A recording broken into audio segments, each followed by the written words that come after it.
como a humanidade saiu do jardim e chegou ao ponto de precisar de um dilúvio. O que aconteceu entre o nascimento de Sete e os dias de Noé?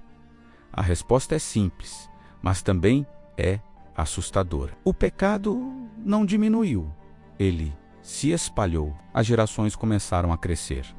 Filhos e filhas nasceram. Cidades surgiram. Tecnologia avançou. Instrumentos musicais foram criados. Ferramentas de metal foram desenvolvidas. A humanidade evoluía, mas não necessariamente melhorava. Havia dois caminhos: a linhagem de Caim e a linhagem de Sete. Na descendência de Caim surgiram homens fortes, construtores, líderes, mas também homens violentos. Lameque, descendente de Caim, declarou algo que ecoou como aviso: matei um homem por me ferir. A vingança já não era defesa, era orgulho.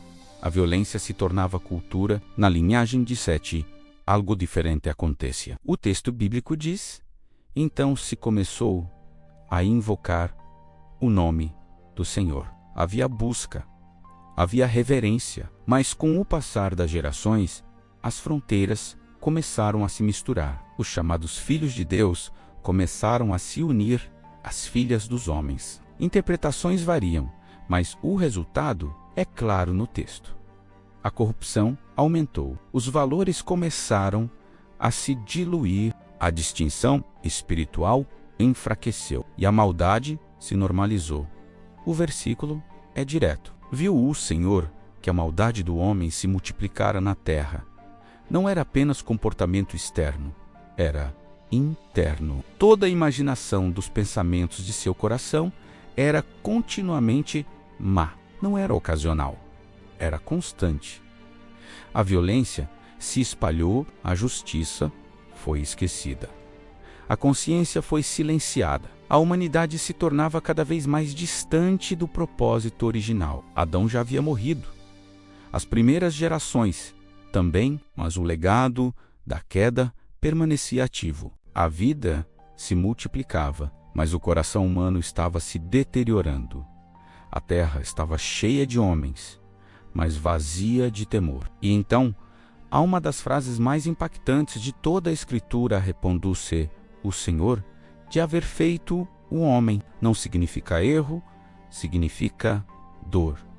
Deus via a corrupção, via a violência, via a distorção da criação e se entristeceu profundamente. Mas no meio da escuridão havia uma exceção. Noé achou graça aos olhos do Senhor.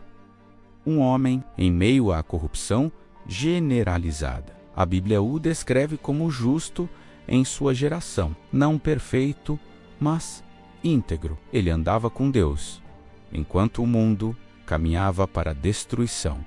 Noé tinha esposa, 3 filhos, Sem, Cam e Jafé. Uma família, pequena, mas diferente. Enquanto a violência crescia, Noé permanecia firme. E então veio a decisão: farei perecer o homem que criei, não por impulso, mas por justiça. A corrupção havia ultrapassado limites. A terra estava cheia de violência. O propósito original estava sendo distorcido. Mas a promessa feita no Éden ainda estava ativa. A descendência continuaria por meio de Noé. Imagine o contraste.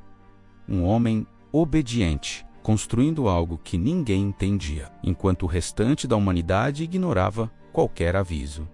Noé não apenas acreditava, ele agia. E essa ação mudaria o rumo da história. A construção da arca começaria, mas isso é assunto para o próximo episódio. Porque antes do dilúvio, houve advertência. Antes da destruição, houve paciência. Antes do juízo, houve oportunidade. E o próximo capítulo mostrará como um homem decidiu confiar quando todos os outros escolheram ignorar. Quando a terra se corrompeu, Deus não perdeu o controle. Ele separou, ele preservou, ele preparou um novo começo. E E no próximo episódio, a arca começa a ser construída. Se você quer acompanhar cada etapa dessa história, inscreva-se, porque a linha do tempo da humanidade está avançando.